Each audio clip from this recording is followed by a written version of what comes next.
vendo os sintomas da Ângela, uma aposentada que sofre com a hiperidrose, mas o excesso de suor é um problema que atinge muitos brasileiros, viu? E pode aparecer em qualquer parte do corpo. Uma coisa que não falta na bolsa de Ângela é um lenço ou uma toalhinha. Esses acessórios indispensáveis estão sempre por perto.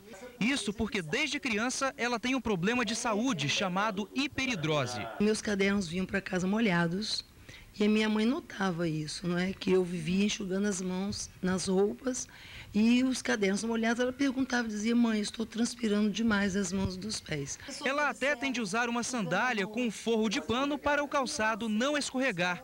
Por exemplo, eu vinha com um ônibus muito cheio. Começava a transpirar, eu notava que as pessoas olhavam, eu ficava mais tensa, buscava na bolsa. Se eu não achasse o lencinho, eu transpirava mais.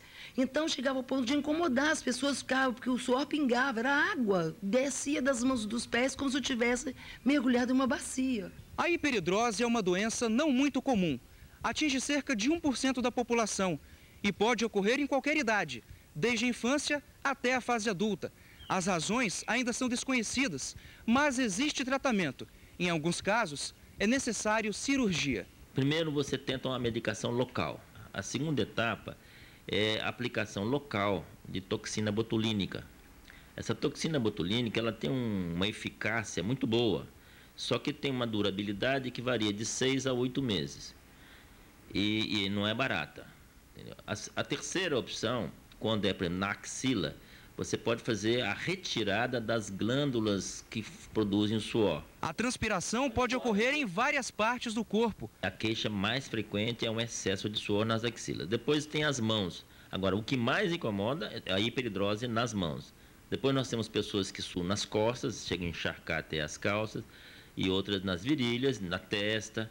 Hoje, o problema de Ângela está sob controle, mas para o médico que está na bancada do Tribuna Notícias, ela faz uma pergunta. Eu fiquei sabendo que essa cirurgia que é feita, retirando as glândulas sudoríferas, que o suor passa para outro lugar, vai para as costas, vai para as pernas, se realmente isso tem fundamento.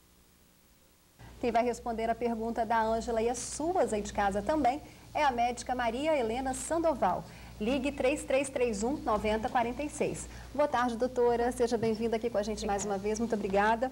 Bom, vamos começar respondendo a pergunta da Ângela, então? Sim.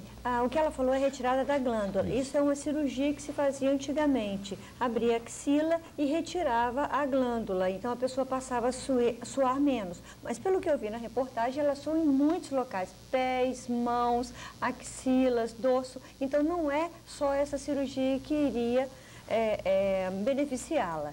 Agora, como eu falei antes para vocês, tem que fazer uma investigação da causa do problema. Problemas endocrinológicos, problemas internos, metabólicos, podem levar à alteração dessas glândulas e elas trabalharem demais. Então, tem que ser investigado. Doutora, mas realmente acontece isso? Às vezes a pessoa sua a mão, aí faz a cirurgia, passa a suar o pé. Sim. Isso acontece por quê? Certo. Aí nós estamos falando da cirurgia chamada simpatectomia, que é a secção definitiva e permanente de um nervo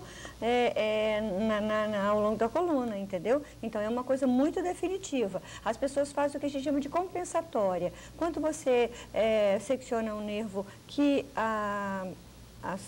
que ele inibiria a sudorese das mãos, por exemplo, você começa a suar no dorso, mas muito profusamente.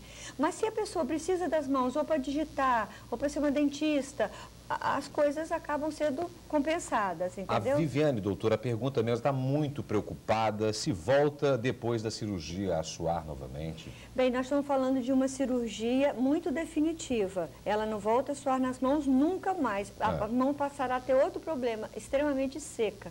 Ela vai suar muito nas costas, tá? No dorso e em outros locais compensatórios. Existem outros tratamentos até chegar a você fazer alguma coisa definitiva. Certo. Entendeu? A Neide, de Santana Cariacica, ligou pra gente falando que tem um filhinho de 10 anos que transpira muito nos pés. Pergunta se a cirurgia é indicada para criança também ou se ele pode levar esse problema para a vida adulta.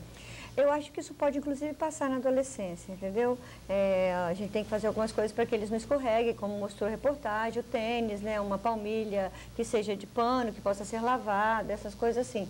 Mas é uma coisa que precisa ver. A cirurgia, eu não aconselho tanto em criança.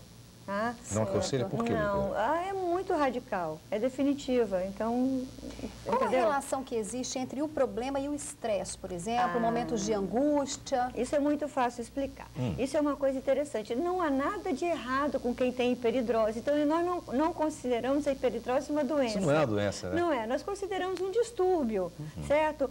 Um em cada 100 pessoas tem esse distúrbio. Então, a gente não considera doença porque a gente vê que no tratamento a pessoa melhora. O que acontece é uma grande interação da produção desse suor com o sistema nervoso central. A pessoa pensa no suor, descarrega uma quantidade imensa. Então, o trabalho de suor. psicológico também talvez ajudasse essa pessoa. Ajudaria. Agora, eu queria perguntar à senhora, como se estabelece a diferença entre pessoas com hiperidrose patológica e as que suam muito e com facilidade? Certo. Isso aí na investigação. A pessoa poderá ter um problema de tireoide, um hipertireoidismo, então na investigação, na melhora dessa sintomatologia, ela vai reduzir o suor. Pessoas que têm alguma doença infecciosa, em altas temperaturas, a pessoa soa, tomando medicamentos, às vezes você sua mais profusamente, a causa seria os medicamentos. Doutora Maria Helena, quando costuma aparecer esse problema? Isso é normal, aparece na vida adulta, quando criança, tem uma idade? A gente vê muito em adolescente. E quando você começa a entrar no mercado de trabalho, que você precisa se apresentar em público... Os problemas quando começam a surgir, né? Exatamente. Tá. Mas o interessante é que eu digo assim,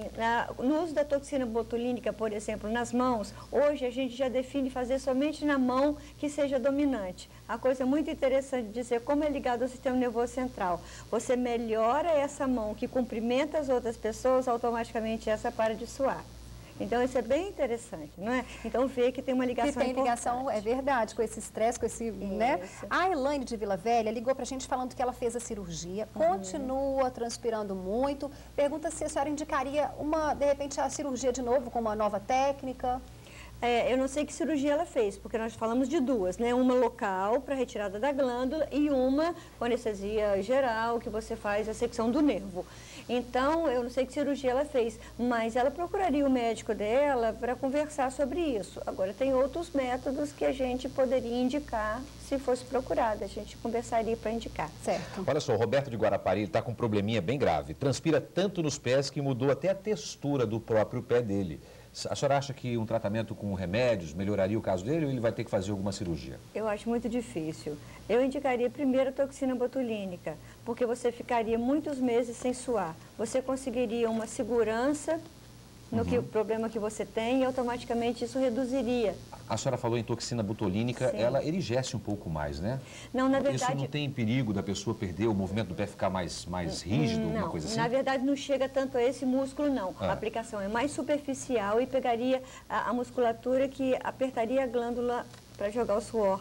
Ah, entendi. Tá? Então, é uma coisa que não levaria a alteração de movimento, absolutamente. Doutora Maria Helena Sandoval, muito obrigado pelas informações hoje aqui no Tribuna Notícias, primeira edição. Fomos pegos de surpresa também, né? Ficamos hoje totalmente lendo aqui, viu como é que funciona? Ah, tá certo. Pois é, verdade. Eles descobriram o nosso segredinho hoje, Descobriram, né? o papel funciona assim. Então, tá bom, obrigada. E a gente fica por aqui. Muito obrigada pelo carinho de sempre e até amanhã ao meio-dia. Obrigado a todos.